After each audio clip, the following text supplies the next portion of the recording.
So the incident that I'm getting ready to talk to you guys about is considered one of the largest fraud schemes in U.S. history. I'm talking about the Feeding Our Future scandal that surrounds the Safari restaurant and some of the oversight failures that led up to over $250 million in taxpayer money being essentially lost. Now, this scandal involved the exploitation of federally funded child nutrition programs during the COVID-19 pandemic, primarily in Minnesota's Somali American community. And basically, this Minneapolis-based nonprofit called Feeding Our Future was acting as a sponsor for various, quote, meal sites, often restaurants and small businesses that claimed to provide free meals to underserved children. But instead, participants submitted fraudulent claims for millions of meals that were never served and pocketed $250 million in taxpayer funds between 2020 and 2022. Now, this scheme led to federal charges against 73 people by late 2025, with more than 50 guilty pleas and several very high-profile convictions. Now, one of the specific restaurants is called the Safari, which was a contemporary Somali restaurant in Minneapolis that allegedly claimed to have fed 4,000 to 6,000 kids daily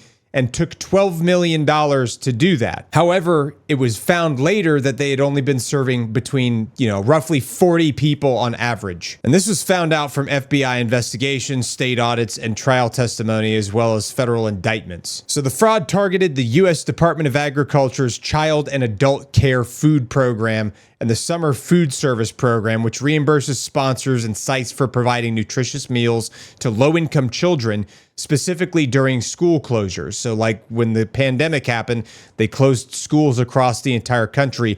And there's a lot of children that are living in impoverished communities that was their sole source of food because they just didn't get fed at home, specifically poor households. During the pandemic, waivers relaxed the rules like meal counting requirements to encourage participation. But what this did is it created a bunch of vulnerabilities in the program that people eventually exploited. Now, Feeding Our Futures was founded in 2016 by Amy Bach, who is a nonprofit executive that positioned itself as a culturally sensitive sponsor for Somali American groups. It recruited over 250, quote, meal sites across Minnesota. These sites claim to serve 90 million meals in under 2 years, which is equivalent to over 120,000 meals per day statewide. In reality, only about 3% of that $250 million from taxes went to actual food, while the rest funded luxury purchases like Rolex watches, Lamborghinis, a $1.4 million Minnesota lake home, trips to Dubai, and even a music video production. Feeding Our Future itself skimmed $18 million in administrative fees and also took bribes. Now, the FBI conducted an 18-month-long investigation starting in 2021 on this entire thing,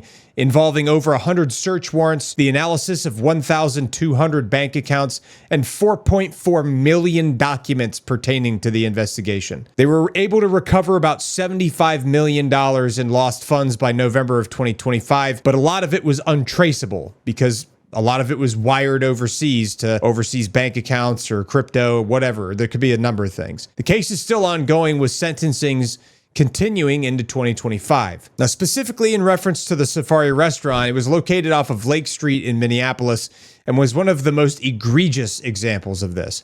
It was owned and operated by 3 Somali American men named Salim Ahmed Saeed, who is the primary operator, Abdul Qadir Nusala, and Abdirahman Muhammad Ahmed. And they had enrolled in Safari as a Feeding Our Future sponsored meal site in April of 2020, just as the pandemic waivers started to kick in. Now, Safari reported having served 3.9 million meals from 2020 to 2021, including 4,000 to 6,000 meals per day, which is 7 days a week, to children in after-school and summer programs. This included a bunch of fabricated rosters with 2,000 plus fake child names, often generated from fake websites like listofrandomnames.com, with ages randomly assigned between 7 and 17 years old.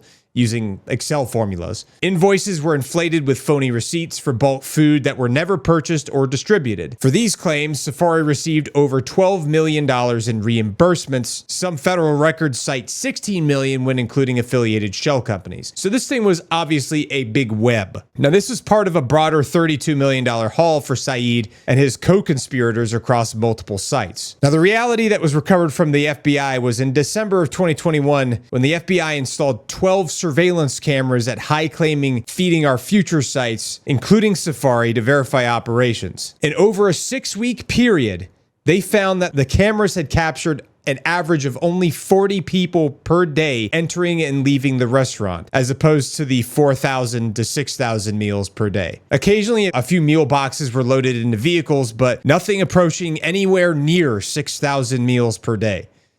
An FBI agent testified in federal court saying, quote, "It was definitely not 6,000. To that volume, it would not make any sense." And this is due to the lack of any congestion of traffic, staff, or delivery trucks visiting the site. Now, before the fraud, Safari had been a modest eatery with just $500 to $600 in daily sales and a few dozen customers. Post-enrollment, it showed no expansion for mass meal prep at all. Now, defense attorneys tried to argue that cameras missed the, quote, back entrance for deliveries, but prosecutors countered that the sheer scale would be impossible to hide because there would be so many trucks and cars coming and going to get meals all day long in order to equate to 4,000 to 6,000 meals per day. Additionally, forensic accounting traced funds to personal accounts with no evidence of food distribution. Now, Salim Saeed, who was the primary guy at this location, was 40 years old and was the central figure for Safari restaurant. He also ran other fraudulent sites, like a St. Paul deli that claimed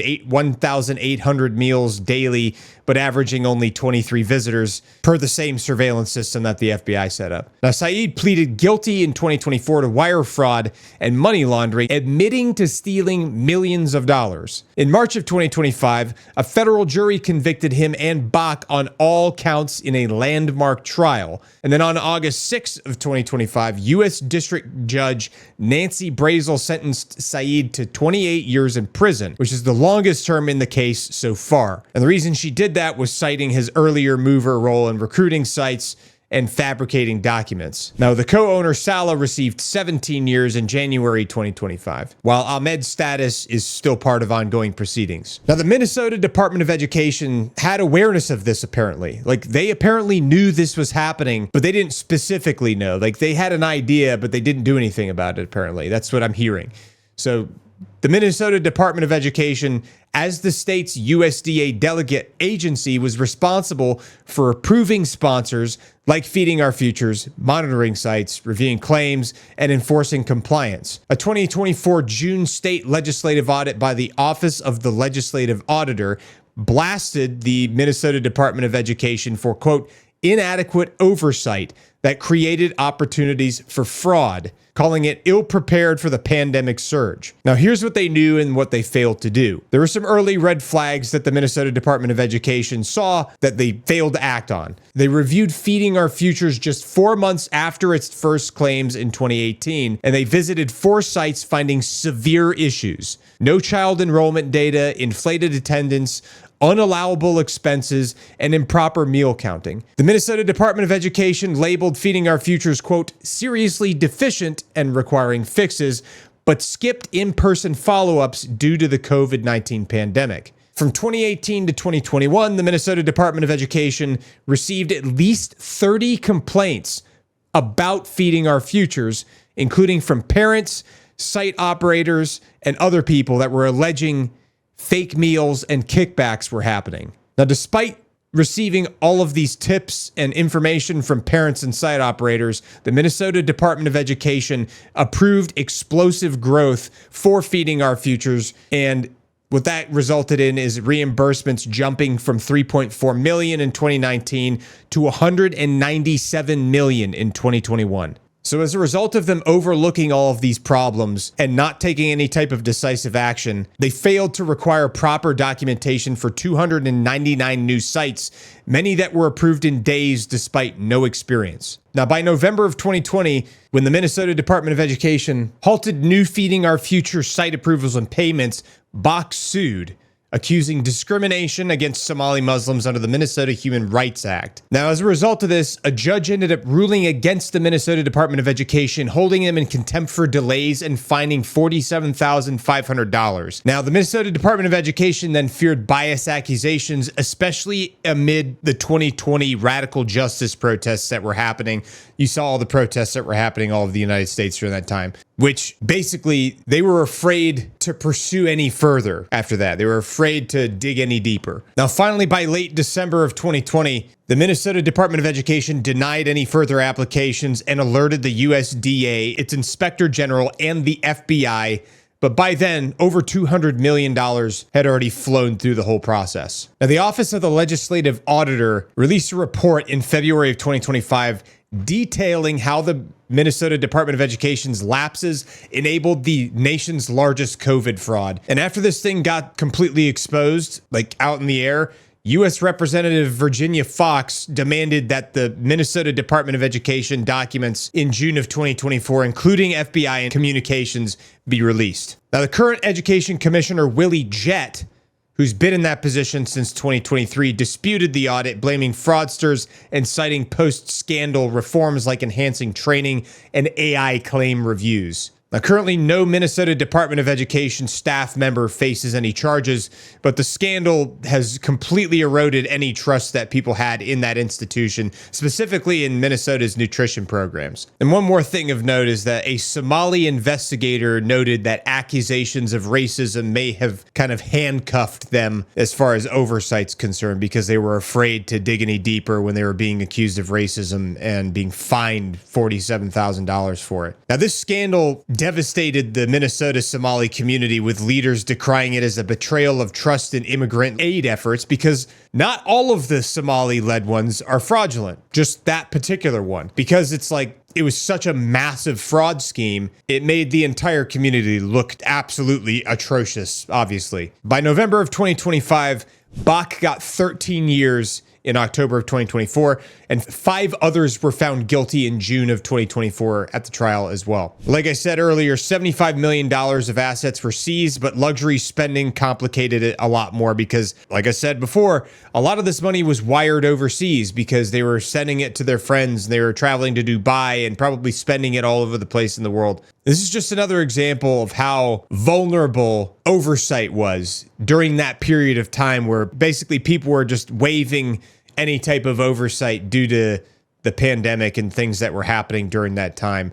And these guys almost got away with it for a good period of time. Now, the United States Attorney's Office in the District of Minnesota published a press release about this on the 28th of January of 2025. And if you want to read it, you can, but it basically talks about how everything that I told you about. The interesting thing about their plea agreement that they entered into is that each defendant agreed that a variety of assets and money were derived specifically from their fraud scheme and were thus subject to forfeiture to the United States. For Abdul Qadir Salah, that includes $309,993 seized from Bell Bank account for Cosmopolitan Business Solutions, Safari Restaurant, $435,512.44 seized from Bell Bank account 317 LLC, $472,889 seized from Northeast Bank account for 317 LLC, real estate property located at 3722 Park Avenue South, Minneapolis, Minnesota.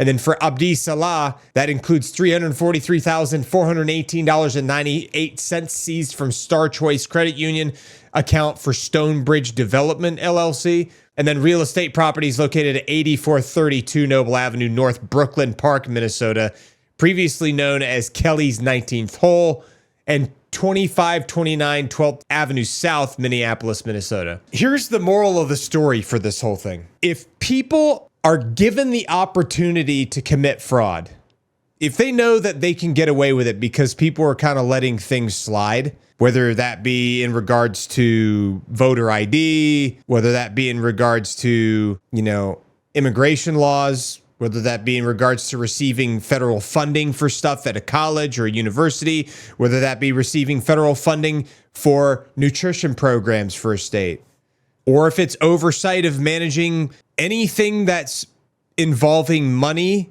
or assets from the federal government, if it is so big that there can't be oversight, or if there's any holes in it where people can exploit that for personal gain, I'm not saying that everybody's going to do it. But if you have 1,000 people and you have a system that's set up that makes it easy to commit fraud, a percentage of those 1,000 people are going to do it. It doesn't matter. You're going to have some bad eggs in every bunch. That's just the way it is because humans are flawed. Human beings are naturally flawed creatures. There's going to be some people that want to commit these crimes in order to get personal gain. So the only way to go about it is to seal these things up and make it so that way there's no way that you can commit fraud. There's no way that you can, commit these crimes without being held accountable, and that there has to be oversight for these programs, especially involving taxpayer money. Because at the end of the day, it's the government's responsibility to ensure that there's no fraud, waste, or abuse of funds that's being taxed from the American people. That should be the number one fiscal rule for government spending, is that there's no fraud, there's no waste, and there's no abuse. And unfortunately, the bigger the government gets and the more money that they're coagulating into one thing, the harder it is to oversee it and the tougher it is to conduct oversight because these programs get so overinflated. So my personal take is the smaller these institutions are that manage this stuff and the more locally done it is, there's more oversight. If all that money was raised at the local level, the local municipality in Minneapolis, say, for example, the oversight probably would have been there because there would have been way less money to go around to provide people with meals with. And so the people there would have been like, we're going to watch this stuff like a hawk because we don't have a lot to go around. So we want to make sure that we're making as effective use of this money as we can. But when daddy government comes in with their big pocketbook and it's like basically like, here's an endless cash flow, take whatever you need. It's hard to oversee that. So anyway, this is one of the craziest stories I've seen as far as like economic fraud or financial fraud. It was all done in the name of feeding like children, which makes it even more disgusting because they were basically a front. It was a front for feeding kids, but they weren't actually feeding kids. They were pocketing the money and taking themselves on lavish trips and buying nice stuff with it. So that makes this even more disgusting. So especially because a lot of these children that are in these like child and adult care food programs and stuff like that, they depend on this stuff to eat. Like I have friends and family that were school teachers during this period of time. And a lot of those kids were in a rough spot because they don't get fed when they go home because they have terrible parents or their parents are just absent. That's a lot of the times that's the case when you come from these poverty-stricken areas. And so these kids go to school, they get their like school lunch program, like they'll get breakfast in the morning and they'll get lunch. And those 2 meals might be the only 2 meals they get the entire day.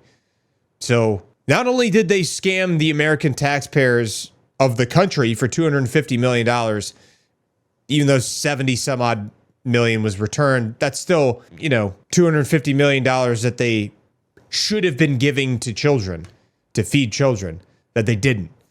So I thought this was a pretty important story, and I'm glad that I've seen a lot of people reporting on it, and that's why I thought it was pertinent that we talk about it today. All right, guys, that's it for the daily roll-up for today. I appreciate you watching the video all the way through. Believe it or not, when you watch a video all the way through, YouTube thinks that they should probably recommend this video to other people. So it helps support the channel, believe it or not. If you want to support the channel in other ways, you can like this video, you can leave a comment in the comment section below, or you can share this video with your friends. So thank you so much for watching. Let us know what you thought about this video in the comments below, and we will see you in the next video.